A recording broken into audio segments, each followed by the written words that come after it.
20'li yaşlarımda kilo almaya meyilliydim. Yani bunu fark ettim biraz. Tatlıyı da seviyorum, pastayı da seviyorum, kızartmayı da seviyorum. Ama bunları yediğim zaman kilo alıyorum. Kilo aldığım zaman görüntüm hoş olmuyor. Üzerime giydiğim giysiler hoş olmuyor. O zaman ne yapıyorum? Kızartma yemedim, pastaları yememeye çalıştım, yağdan uzak durdum.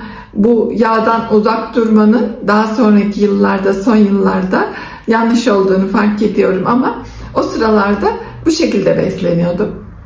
Proteine ağırlık vermem gerektiğinin farkında değildim.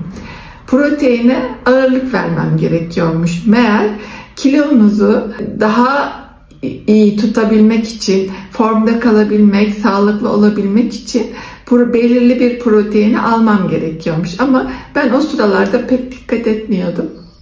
Et sevmiyorum zaten. Et yememe gibi bir durumum yok ama kaç yaşına kadar, neredeyse liseye kadar tavuk eti yemiyordum. Kırmızı etten de çok az, böyle yağsız, bazı yerlerini yiyordum, diğer yerlerini yemiyordum. Daha sonradan pek severek yemesem de yemeye çalışıyorum kırmızı eti. Daha çok bitkisel ürünlerden almaya çalışıyorum. Kuru fasulye, nohut, mercimek gibi. Oralardan protein ihtiyacımı daha fazla karşılamaya çalışıyorum ama şu son sıralarda ona dikkat ediyorum. Az önce beslenmeye değindim ama eskiden bilinçsizce yaptığım şeyleri şimdi birçok okumam, doktorlara gitmem, araştırmam sayesinde şunları öğreniyorum ki protein miktarını yeterince almamız gerekiyor. Sebzeyi yeterince almamız gerekiyor. Karbonhidratı da olabildiğince azaltmamız gerekiyor. Çeşitli uygulamalar var telefonlarda. Bu uygulamalardan birisine günlük kalori ihtiyacıma ekliyorum. Diyelim 1500-1700 kalori, spor yapıyorsak veya yapmıyorsak fark ediyor. Sizin spor yaptığınıza veya spor yapmadığınıza göre belirli bir kalori miktarı çıkarıyor o uygulamalar. O uygulamanın içinde şu kadarı protein, şu kadarı karbonhidrat, şu kadarı yağ olması gerekiyor diye oranlar var. Yiyecekleri ekliyorum oraya. Şu kadar et, bu kadar yumurta. Bakıyorum azsa eğer, oradaki protein miktarına göre az görünüyorsa protein alabileceğim yiyecekleri arttırıyorum.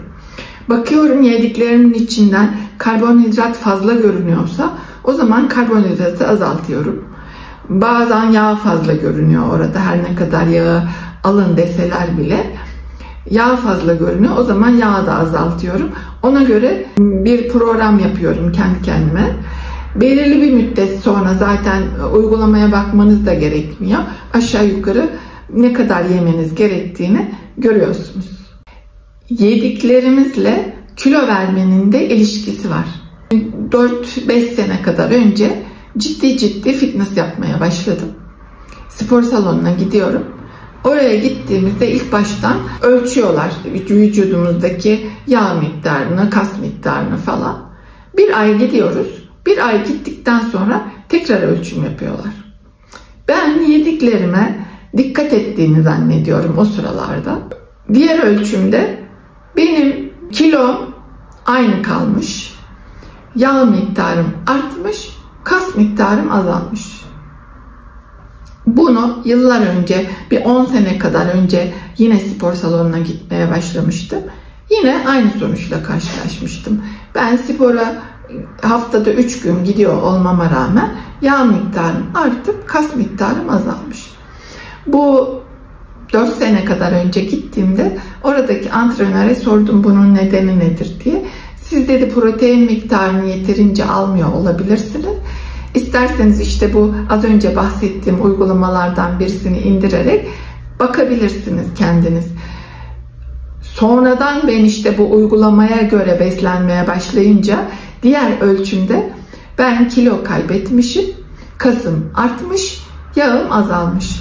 Sonradan bunun bu şekilde doğru olduğunu görünce, kendi üzerimde de deneyimleyince bunun doğru olduğunu gördüm. Daha bu şekilde beslenmeme devam ediyorum.